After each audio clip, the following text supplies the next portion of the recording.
Let's have a look at this New Yorker fluff piece featuring Alex Soros, who the New Yorker describes as an investor and philanthropist, same way they described his father, billionaire George Soros. Here he is with a political operative and Hillary's BFF, Huma Aberdeen.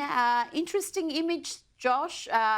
What sort of influence is he exerting right now? Oh, Rita, he's one of the most powerful men, not just in America, you could argue in the world. I mean, he's the inheritor of the George Soros empire. I mean, he is the globalist of all globalists. So you're looking at the heir to the throne, Alex Soros, right there with Huma Aberdeen, Hillary Clinton's old pal there. I mean, this guy is funding all sorts of the very worst causes. Again, not just here in the United States, but in Europe, increasingly throughout the other countries of the Western Hemisphere, trying to sow the seeds of discord in Central America and South America there, the Middle East there. I mean, God knows what he wants to do when it comes to the issue of Israel and Hamas. This guy's money flows everywhere. He, at this point, Rita, is hands down one of the most dangerous men in the entire world there. And frankly, the fact that he ended up with an old Clinton hand, you know, Anthony Weiner's ex-wife, Huma Aberdeen there, it's really kind of just a cherry on the cake, I say. Now, I'm going to ask you about Elon Musk's attacks against the so-called Big Beautiful Bill shortly. But just first, here is Elon Musk on how the likes of George Soros can take a relatively small amount of money and use it to exert enormous influence via NGOs. It's kind of a hack to the system where, you know, someone can get an NGO stood up for a fairly small amount of money. Like George Soros is really good at this. Like George Soros is like a system hacker. Like he figured out how to hack the system. He figured out that you could leverage a small amount of money to create a nonprofit, then lobby the politicians to send a ton of money to that nonprofit, so you can take what might be, you know, a $10 million donation to a nonprofit to create a nonprofit and leverage that into $1 billion NGO. A nonprofit is a weird word. It's just a non-governmental organization. Josh, he went on to explain these NGOs often have fluffy, nice-sounding names, and every year the governments will write them a big fat check, so our taxes fund this activism. Is that what was really uncovered when the USAID program was properly scrutinised? Yes, that was exactly what happened there. And by the way, USAID remains to this day one of Elon Musk and Doge's greatest successes, arguably their single greatest success here in the United States, was uncovering the NGO rot inside of USAID. I mean, who in the world thought that the U.S. taxpayer was underwriting so-called NGOs to promote things like so-called gender-affirming hair surgeries in the Democratic Republic of the Congo, or DEI in Malaysia or Burma there? I mean, look, Rita, I already had a pretty low expectation, a pretty low baseline as to what I, as a U.S. taxpayer, was subsidizing there. I don't think I frankly knew the half of it until I saw some of the stuff that Elon Musk and his Doge team were trying to get out there at USAID in particular. So yes, that is exactly what he's talking about in this clip there. He's talking about these so-called NGOs. Soros happens to run one of the most infamous of them, the so-called Open Society Foundation, but there are so many. There are more than one can count. The real key here, though, is that the USAID cuts, the Doge cuts there, Congress has to actually get that into law. They're not part of the so-called Big Beautiful Bill. God willing, we'll be signing that into law sometime sooner rather than later, though. Well, Elon Musk has expressed his deep dissatisfaction with the Big Beautiful Bill, as Trump calls it. He posted, "This massive, outrageous, pork-filled congressional spending bill is a disgusting abomination. Shame on those who voted for it." House Speaker Mike Johnson called Musk's criticism disappointing. But are there Republicans, Josh? I know there's a couple who've spoken publicly against this bill, but are there more who are privately troubled by it as well? But Rita, I have to say that the break off of the Trump-Musk bromance was probably the most easily predictable thing of my entire adult lifetime. I mean, you have on one hand Donald J. Trump, probably the single most famous person, literally number one in the entire world. And on the other hand, you have the wealthiest guy in the entire world there. So when you have these two just utterly larger than life personalities there, I mean, it's kind of only a matter of time until there ends up being some sort of unraveling. But there's also a little bit of an ideological difference between Elon Musk. Elon Musk is essentially coming from a small government, shall we say, 2010 Tea Party era starting place there. He's a guy who's taking that proverbial chainsaw as the Doge master, trying to basically cut the excesses of government there. But Donald Trump, the whole point of MAGA and America First is to ditch the old school libertarian inspired stuff and to bring in this new nationalist populist coalition there. So I'm not the least bit surprised that they've found a major issue when it comes to the budget to disagree on. But yes, I do think that there frankly are more Republicans who probably held their noses to vote for this bill. By the way, that's not to say that the bill is a bad bill. I also would have voted for it, but frankly, as the least bad option. I'm still hoping, Rita, that the Senate can actually improve. There's a lot of stuff I think the Senate can do to improve this bill and then send it back to the House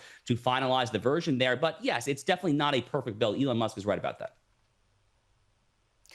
Now, Josh, I want to play you an interview that was on CNN recently featuring an Israeli hostage held by Hamas for 505 days. This is Omar Shem, and he explains here that Hamas wanted Kamala Harris to win the election. Yes, it's him. He got me out. He got the hostages out. Before, we felt like nothing is happening, you know? And I remember ever since he came into the road, they were very scared of him. Yeah, they wanted... Who? Terrorists. We're afraid of Trump. Yeah, they wanted Kamala to be chosen, to be elected. You talked politics with them? Yeah. They wanted Kamala to be elected. When Trump became president, yeah, the way they treated us changed.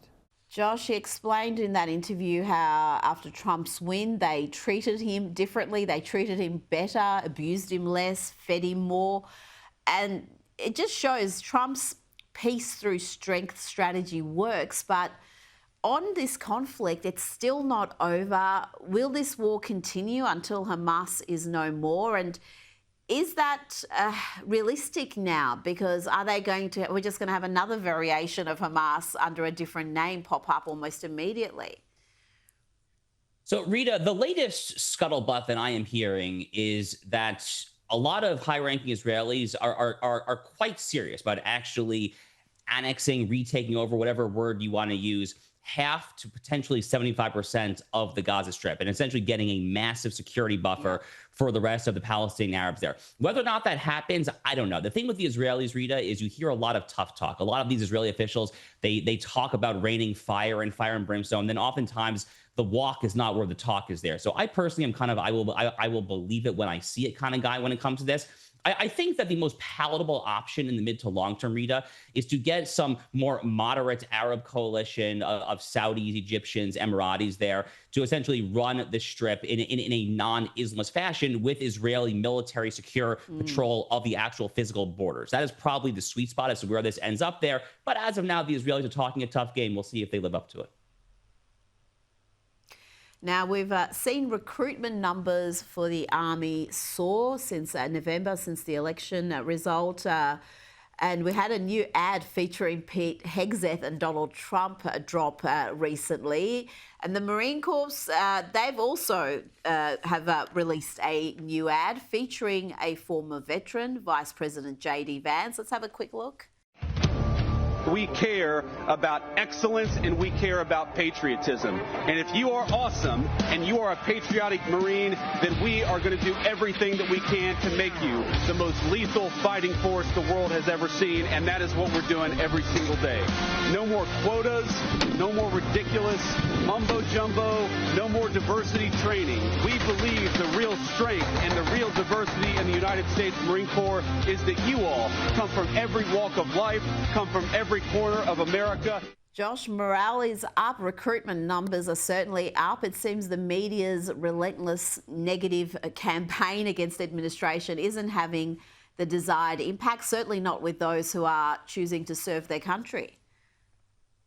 You know, I kind of got chills down my spine watching that ad just now, actually. I mean, how wonderful is this? I mean, turning around the military's recruitment crisis is one of the #1 top goals in all of American foreign policy, domestic policy, whatever you want to call it. J.D. Vance, by the way, as a former Marine himself, one of the highest ranking former Marines, former military combat veterans in American history there. He's the perfect person to read an ad like this. So, by the way, is Pete Hegseth. I mean, one of the reasons, Rita, that I was so bullish on Pete Hegseth as America's defense secretary is that he's a young, telegenic, well-spoken guy who has fought in numerous post 9/11 wars in Iraq, Afghanistan, and so forth there. So when you have J.D. Vance there in the vice presidential suite, when you have Pete Hegseth at the Pentagon there, this is going to inspire morale. Get rid of the DEI, get rid of the wokeism there. Just make the military the world's single most ruthless, efficient, lethal fighting force. That's all these young recruits want, and thank God that's what they're getting.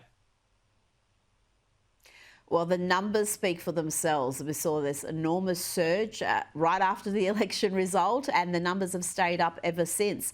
Now, Josh, I played a clip of Stephen Miller earlier in the program, refusing to accept in an interview with CNN the anchor's use of incorrect terms like undocumented migrant as opposed to illegal alien or illegal immigrant. You've had some thoughts on this. I know you wrote about this for Newsweek. Why is it so important that conservatives push back when the left tries to use their preferred terms? So I love Stephen Miller. I'm a longtime unabashed Stephen Miller fan. I love the fact that he is wielding so much power in the Donald Trump White House there. But this particular fight, Rita, is deeply important. For literally decades, the left has understood what both George Orwell and Saul Alinsky, the great left-wing Chicago community organizer, they both preached a very similar message, which is that he who controls the language necessarily controls the discourse. You control the discourse, you control people's minds, you control how they deal and how they interpret and process reality there. But the left uses all sorts of ridiculous euphemistic language, so-called gender-affirming care when it comes to physical or chemical castration, undocumented immigrants for illegal aliens there, bodily autonomy when it comes to snuffing out even a third trimester unborn child in the womb. I could go on and on and on. Essentially, no matter what issue you look at there, the left here in America has mastered the art of the euphemistic imperative. And Stephen Miller, I think, is leading this charge to fight back against it. But the onus now is on everyone else to continue this there. You cannot let the left control the terms of our discourse, because when you allow them to do that, they're ultimately going to set themselves up for victory in our great cold roiling civil war in this country. Absolutely. It is so important. You do not cede linguistic territory to the radical left. And I think conservatives have been guilty of doing that for a long time. Josh Hammer, thank you so much for your time tonight. Thank you, Rita.